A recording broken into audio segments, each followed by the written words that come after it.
Welcome, dear friends, to part number 7, probably the last part of the polarity of chakras and relationships. I offer my humble obeisances time and again unto my spiritual master, Shri Gaurachandra Srimati Radhika, her associates in her divine abode, Shri Vrindavan, and unto Shri Krishna, his associates, and the devotees of his devotees. May they all be pleased to kindly bless us with the most sublime understanding of pure divine love for the benefit of all.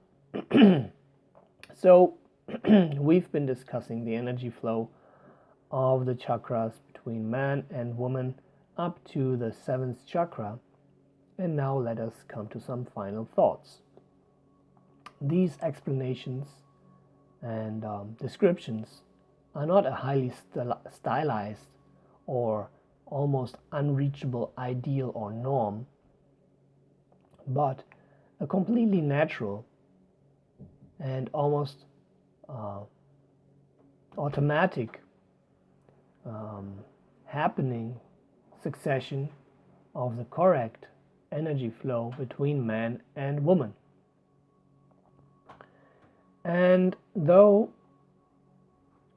in our society it is rarely seen, if seen at all, it doesn't change the fact.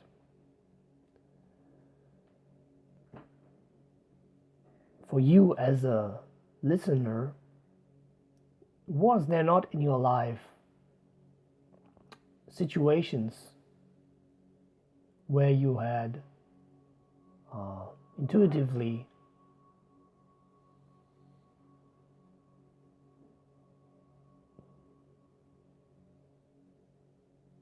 sought for such an exchange with your partner? Did you, when you listened to our videos, not sense or feel inside of you that it sounds correct and feels right? All of this is not a theory or a new teaching. It may not be very well known, but the herein described exchange of energy between man and women is creating a deeper and more intimate connection than it would be possible in the normal contact. And that is the reason that I would not suggest this kind of exchange to be happening without attention and without second thought with anyone, just for a try. It could be that there will be a connection that would be hard to separate. And there is the saying, thus you shall examine exactly to whom you bind yourself. Means, if you really go into an intimate relation in such a way, it will make a very deep connection, and it will not be good or healthy to easily cut it again. That's a whole different subject matter that we may discuss at another time. And then again, of course, there is thoughts on the polarization of single people. If you're alone, how will it function then? The principle is the same, but the energy is not exchanged with a partner,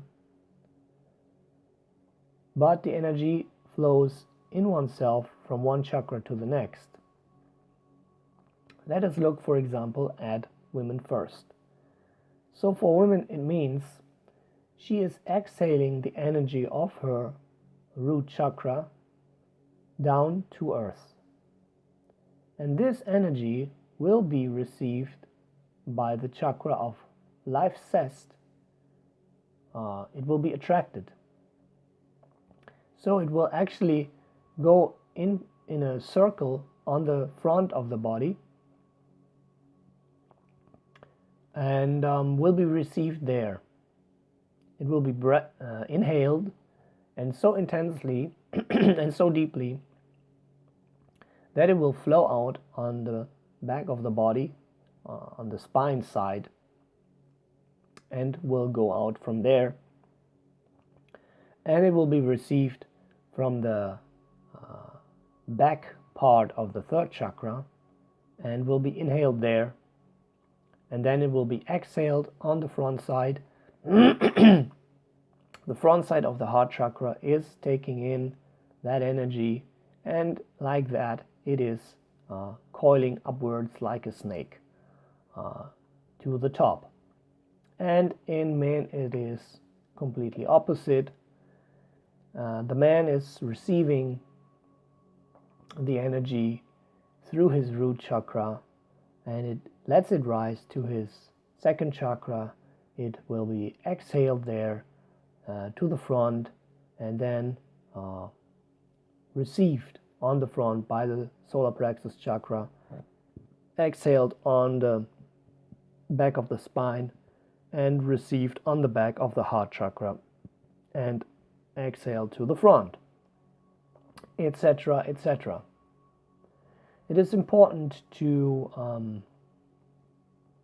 observe that the herein described energy flow is not to be confused with the flow of Kundalini, which is going straight up the spine. These are partially related but completely different processes that could be confused. Someone who wants to activate his chakras and therein tries to uplift the energy directly through the central channel of the spine from chakra to chakra, it will that will be pretty difficult. The Kundalini energy to wake Kundalini energy is much more difficult, and that is what these people may try unconsciously. But if the energy is activated in a way that we've been discussing here, so then even someone who never had anything to do with chakras before, he may in a few minutes notice the difference just by consciously observing the energy flow during the breathing process, and then how the polarization should be. So another question arises: how to attract the desired partner, if anyone wants to do that. And if we bring back the normal polarization of our chakras and activate them, then also certain moods or soul functions will be activated. They may be somewhat individual and different from person to person, but any human will sense trust, life, joy, respect, love, etc. in his own personal way and in his own personal colorization. And through our imagination, we create the image of a befitting partner. When we imagine how the energy of our chakras would be in the exchange with our imagined partner, which is also happening unconsciously.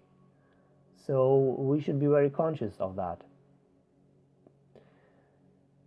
And here in the article they use the word soul picture to make clear it is not the external appearance of the person. I wouldn't use soul picture, but different word. But it's about the activation and enlivening of certain feelings and moods that are corresponding to the chakras. So there's still something left here of the article, and that we will discuss in part number 7. Actually, I think part number 8. So thank you very much for tuning in. Thanks for your likes, thanks for your comments, thanks for your shares, and see you in video number 8.